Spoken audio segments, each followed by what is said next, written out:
For many veterans, one of the first questions they ask themselves after transitioning into civilian life is, what's next? The structure of the military provides a clear career path with goals to complete and objectives for advancement.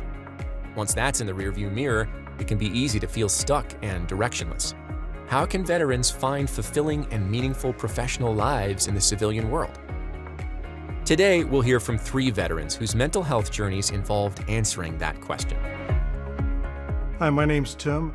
I'm a U.S. Air Force veteran. I served active duty from 1977 to 81 and active reserves for 3 years right after that. My name is Jordan. I was in the active duty Army, and I was a 68 Whiskey, which is a combat medic, and I was in from 2009 to 2013. My name's Sam. I was in the Marines from 2008 to 2012.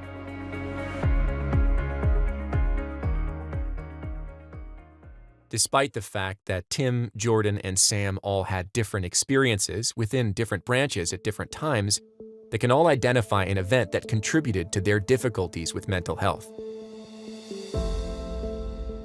Tim had wanted to be a firefighter since he was just 15 years old. The Air Force provided an avenue to chase that dream. After serving as a firefighter in the Air Force, he joined a civilian fire department and worked there for 25 years.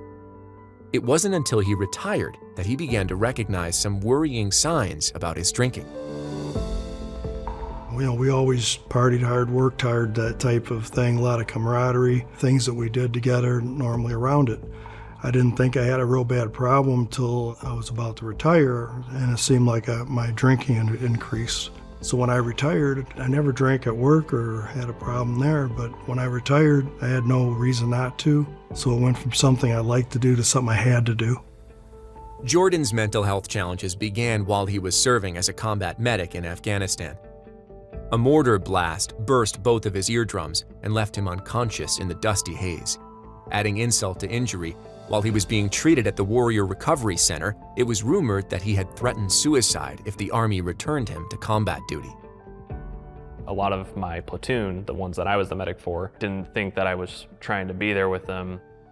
That just made it even worse. I was like, I'm not there, I can't be there, they won't let me go there. All these guys are coming in that I should be helping.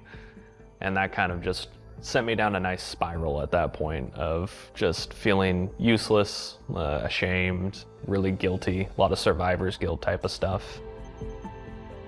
Like many veterans, Sam struggled with the transition into civilian life. He missed the camaraderie and sense of purpose that he had while serving. I guess what was missing was that there was really no pathway. Kind of get out and that's it, and you gotta really figure out what you want to do, what routes you want to take. The majority of you misses being in, but you don't, so you kind of don't know how to battle that idea. You know, you're watching all your buddies going through the same thing, and it seems like everyone's kind of lost in the atmosphere of where they want to be. It's that mix of depression, anxiety, anger, the unwillingness to kind of keep going. It's that mix of emotions that really takes effect. Yeah, it got to a point with the anxiety and anger that it was just getting worse. Each of them also experienced a moment of reckoning, where they recognized the need to seek help. For Tim, that moment came when he woke up in a jail cell. He had just been charged with his second DUI. He was devastated and wondered where his life went from here. When I hit that final DUI, I woke up in jail. It was a blackout, and I just felt so bad I didn't want to live anymore. And at that point, I just said, God, either let me get this or I don't want to be around. And I think that's what it took for me, to break that ego, to thinking I have to fix this. And all along, I heard it, but it didn't take it to mean I can't do this alone. And I had to get help. So I came back and I went into the recovery program. Jordan had been so distraught about the rumor he had heard about himself that he almost did put his life at risk. Pretty much most of the time I was drunk. I was drinking every day. I just spent most of those 6 months until my unit came back just drunk and somehow working. And it got to the point where I was like, well, if I stay in here, I'm probably gonna hurt myself or someone else, and I don't want to do that. The end of a relationship made Sam feel like he was losing control over his feelings. He felt angry all the time. It was after my first relationship ended. Guys definitely feel that they're not vulnerable or can't be vulnerable, and that first relationship definitely hit pretty low. It hurt a lot more than I anticipated that it could. So in that, I forced myself to be kind of more angry at the fact that everything happened the way it did, instead of, trying to work through it or evaluate it some sort of way. It was definitely a very low point, and that's pretty much when I decided to go start talking to someone. Working with VA helped each of these veterans understand their mental health challenges and find effective treatments. After that second DUI charge, Tim found the help he needed and stopped trying to go it alone. He entered a recovery program and attended support groups. He hasn't had a drink since. That's what got me sober. When I finally, what we call surrender, and being in the military, that was a bad word. You don't surrender.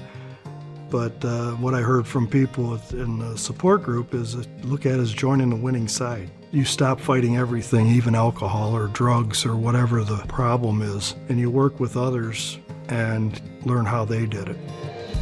When the military takes us in the basic, they tear us down and build us up the way they want us. A lot of that's fearless. Failure is not an option.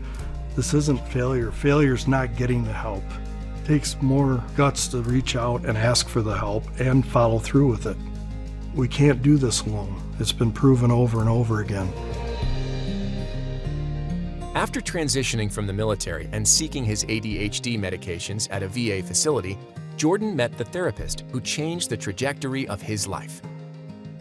He just had this way of understanding what I was saying without having to dig into all the terminology and word structures, what all these acronyms and abbreviations mean. So it made the conversation go real easy.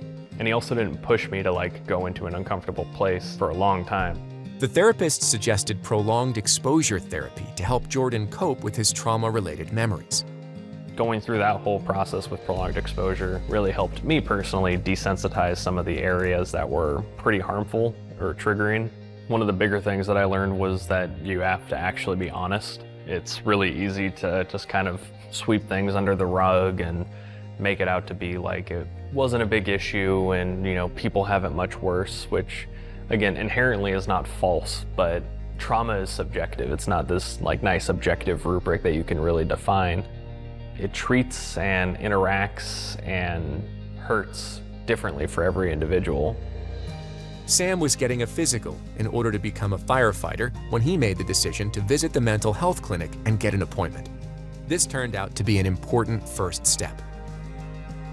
It was pretty easy.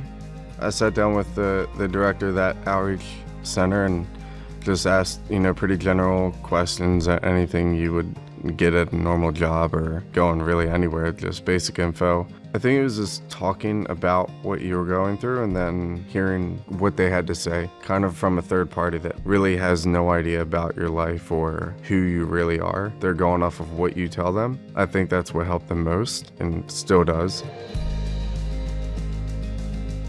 Once each of them had started down the path toward recovery, they eventually found that it could be equally rewarding and healing to reciprocate the help they received back to other veterans in need.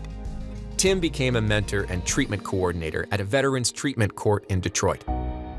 The choice to attend a veterans treatment court, rather than a traditional court in the justice system, is completely voluntary. Eligible veterans then receive treatment and tools to assist them, and a judge regularly checks on their progress.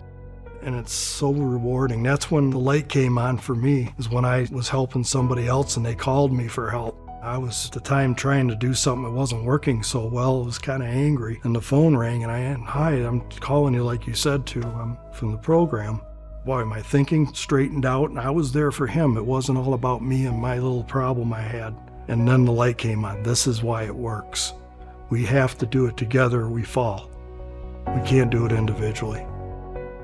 Confronting his military injuries and trauma led Jordan to a fulfilling career helping fellow veterans as the Assistant Director of Student Veteran Life at the University of Washington.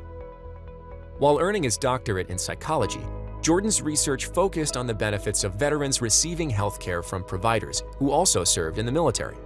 He often helps veterans pursue appropriate care at VA or a local vet center. I think giving back is just this thing that makes me feel good and it helps other people. So it's a win-win in that situation. I just kept getting more involved with different veterans things, and now it's very much like a key component and critical analysis of my life. There's no shortage of resources. If you need help, it's there, but you can't get help if you don't ask. Sam found the purpose he had been searching for through teaching at the Fire Academy. What I've realized is that sense of purpose you can take and place in a variety of ways. I teach at a fire academy, and being able to give that mentorship or that guidance to people coming through, that's what helps me the most. Whether it's finding a meaningful career after serving or discovering a way to help others post-retirement, rekindling your purpose can have restorative powers. Each of the veterans we heard from today encountered significant difficulties, and each one found their way to the other side by sharing their expertise, skills, and passion with others.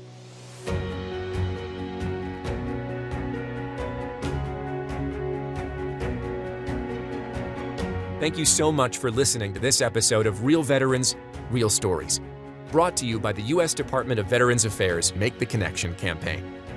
Visit MakeTheConnection.net, an online resource designed to connect veterans, their family members and friends, and other supporters with information, resources, and solutions to issues affecting their lives.